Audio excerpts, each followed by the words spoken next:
नमस्कार आदाब। आप देख रहे हैं द जस्टिस हिंदी। खबर बरेली से है, जहां उत्तर प्रदेश सरकार के पशुधन मंत्री धर्मपाल सिंह ने शंकराचार्य अभी मुक्तेश्वरानंद पर तीखा हमला बोला है। मंत्री ने साफ शब्दों में कहा कि अभी मुक्तेश्वरानंद प्रदेश में गौकशी को लेकर झूठ फैलाकर लोगों को गुमराह कर रहे हैं और जानबूझकर अराजकता का माहौल बनाना चाहते हैं। कैबिनेट मंत्री धर्मपाल सिंह ने आरोप लगाया कि जिस गौकशी की बातें की जा रही हैं, वह असल में उन्हीं के आका किया करते थे। उन्होंने कहा कि योगी सरकार में गौ हत्या पर पूरी तरह से प्रतिबंध है और किसी भी कीमत पर कानून व्यवस्था से खिलवाड़ बर्दाश्त नहीं किया जाएगा। सर्किट हाउस में शनिवार को मीडिया से बातचीत के दौरान मंत्री ने यह भी स्पष्ट किया कि योगी सरकार अभी मुक्तेश्वरानंद को शंकराचार्य के रूप में मान्यता नहीं देती। उनका कहना था कि शंकराचार्य कोई संवैधानिक या सरकारी पद नहीं होता, बल्कि यह धार्मिक परंपराओं से जुड़ा विषय है। सरकार किसी ऐसे व्यक्ति को स्वीकार नहीं करेगी जो धार्मिक पद की आड़ में समाज में भ्रम फैलाने का काम करे। दरअसल पूरा विवाद तब शुरू हुआ जब वाराणसी में एक मीडिया संस्थान के पत्रकार से बातचीत के दौरान अभी मुक्तेश्वरानंद ने मुख्यमंत्री योगी आदित्यनाथ और जगत गुरु रामभद्राचार्य पर गंभीर आरोप लगाए थे।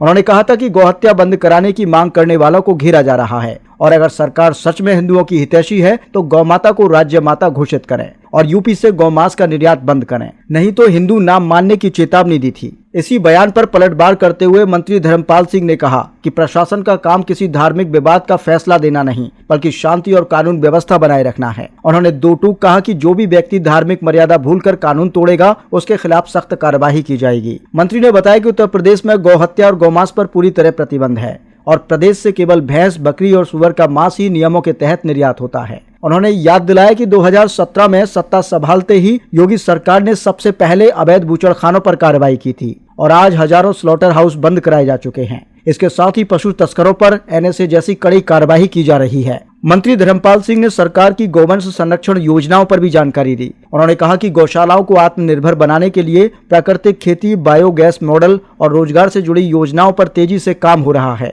डीबीटी के जरिए अब प्रति पशु 1500 रुपए की सहायता दी जा रही है, जो पिछली सरकार के मुकाबले काफी ज्यादा है। हर जिले और ग्राम पंचायत स्तर पर बड़ी गौशालाओं का निर्माण किया जा रहा है। वहीं अमृत धारा योजना के तहत पशुपालकों को बिना गारंटी लाखों रुपए तक का लोन दिया जा रहा है। गोबर और गौमूत्र से जैविक खाद, सीबीजी और पंचगव्य उत्पाद तैयार कर रोजगार के नए रास्ते खोले जा रहे हैं। उन्होंने सरकार की योजनाओं की जानकारी दी। इसके साथ ही सड़कों पर होने वाले हादसों को रोकने के लिए निराश्रित गौवंशों को रेडियम बेल्ट पहनाई जा रही है और उनके स्वास्थ्य की नियमित निगरानी की जा रही है। इसके साथ ही एक अन्य कार्यक्रम में भी हिस्सा लिया।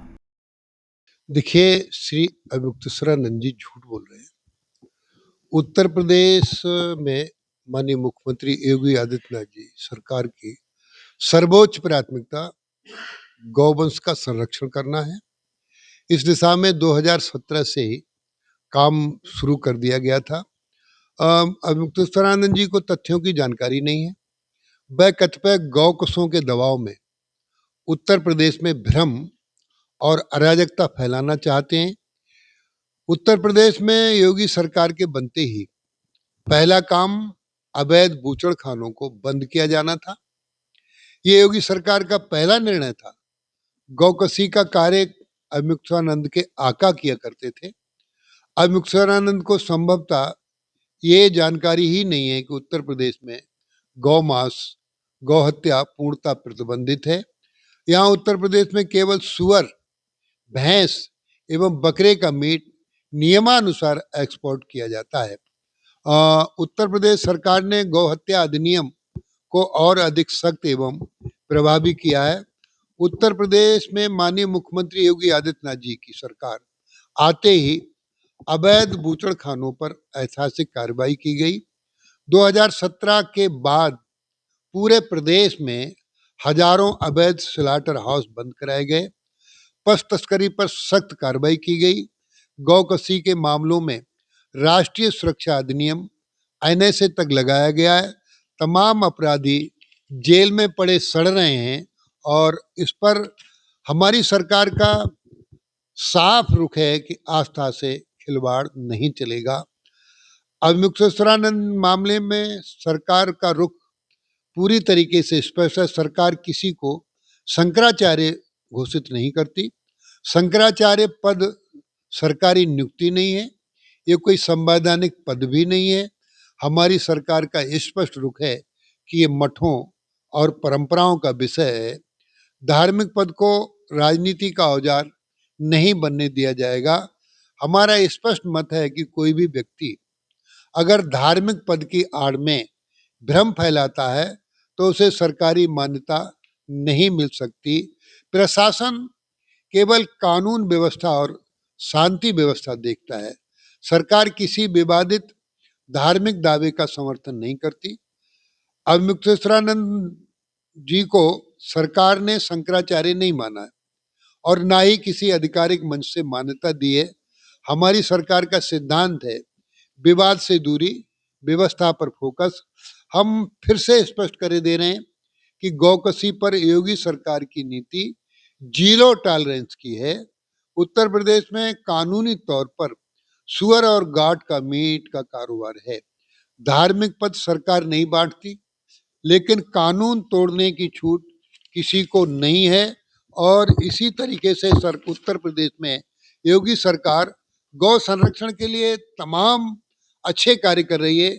वित्तीय संसाधनों का प्रबंध करना, गौशाला नेटवर्क को बढ़ावा देना, आत्मनिर्भर मॉडल विकसित करना, पशु कल्याण योजनाओं को लागू करने का काम करना ताकि गायों को संरक्षित, सुरक्षित और सुव्यवस्थित रखा जा सके।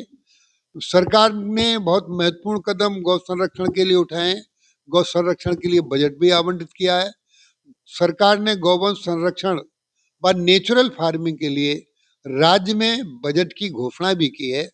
इसका सबसे बड़ा हिस्सा केवल गायों की सुरक्षा, आश्रय और रखरखाव के लिए अलग से आवंटित है।